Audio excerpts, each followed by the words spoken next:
Nós vivemos em épocas bem diferentes, né? Eu tenho 3 décadas praticamente, eu estou caminhando para a 4ª década. Quando a gente pensa em décadas, a gente imagina que são momentos de mudança. Então, eu tinha 21 anos. Então, eu estava começando uma década que era de 80, praticamente, que foi quando eu me formei. Na década de 80, os parâmetros de educação estavam passando por uma fase de modificação.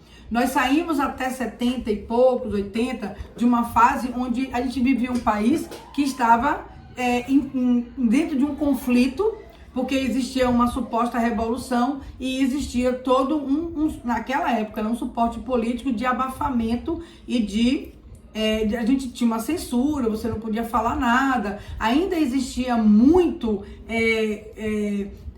nas famílias patriarcais uma submissão de toda uma situação, principalmente por causa da censura, e os pais tinham medo, por causa da época dos conflitos, que os filhos fossem presos, etc, etc, etc. Então, a gente sai dessa época.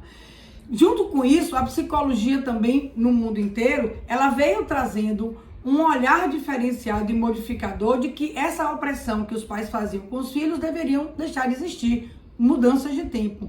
E nós saímos de uma forma muito radical dessa opressão para uma relação dialógica.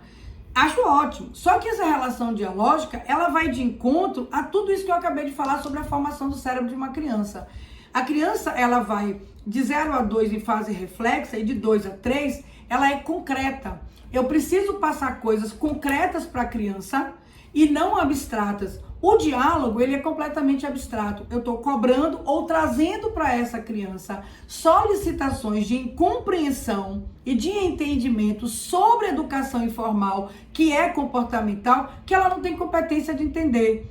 Então, meu filho, mamãe fica chateada, o que é chateada. Mamãe fica triste, o que é triste. Mamãe não gosta, o que é não gostar do seu comportamento. Que comportamento? Eu queria que você pensasse, pensar? Vou botar você no cantinho do pensar, cantinho do pensar? Vou botar você no cantinho do pensar para você pensar sobre o que você fez, o que eu fiz. Qual parâmetro a criança tem para entender sobre tudo isso? Então, o que eu tenho hoje em 2022?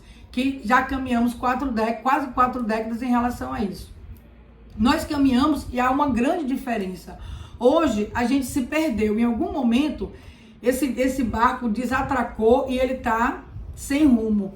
Porque essa relação dialógica, ela foi parar numa relação permissiva, onde os pais, por uma questão de culpa, por uma questão de tempo, por uma questão de objetivos e de metas, por uma questão de separações, por uma série de situações que influenciaram um próprio ambiente onde tem uma demanda muito maior do que uma solicitação. Você tem milhões de coisas hoje para uma criança, tanto de lazer, quanto de brinquedos, quanto de expectativas e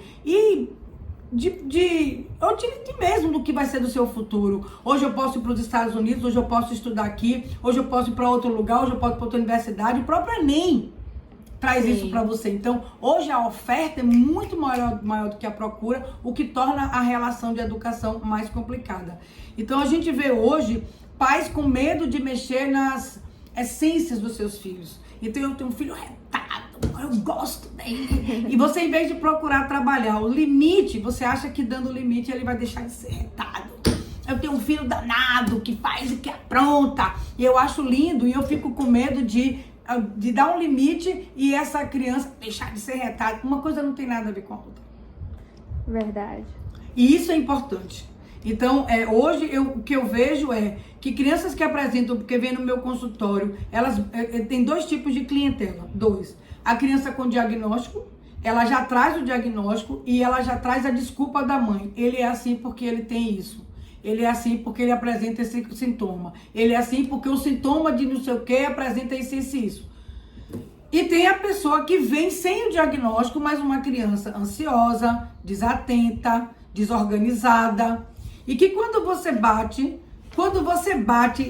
você cruza essas informações, quando você traz essa informação sobre o não diagnóstico e o diagnóstico, e essas crianças apresentam, mesmo com o diagnóstico, desatenção, ansiedade, agitação, comprometimento dentro do processo de aprendizagem, empobrecimento no brincar, relações sociais mal produzidas ou mal realizadas, a gente começa a perceber que é uma criança que não tem limites. Sim. É uma criança que apresenta, assim, uma síndrome, a síndrome do Maled, que eu costumo chamar. Quando a gente fala de uma criança mal educada, a gente não está falando que é uma criança ruim.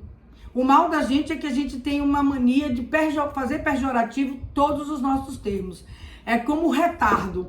A criança hoje que tem, segundo a educação, déficit intelectual, na saúde, ela tem um retardo do desenvolvimento. O retardo é um atraso, não é uma palavra pejorativa. E a criança mal educada é uma criança que não teve um direcionamento para a educação formal do cérebro. Então ela tem essa mal informação não levou ela a estartar, olha a história do esfíncter, a estartar o controle inibitório. O que seria o controle inibitório? Assistam divertidamente, que vocês vão ver lá, são 7, na verdade, sentimentos, eles apresentam 5, onde a gente tem o medo e a gente tem a raiva. E o medo é o início de um controle inibitório, porque é ele que vai nos levar ao respeito. Então, a partir do momento que você, como pai, se faz autoridade, a criança vai ter medo.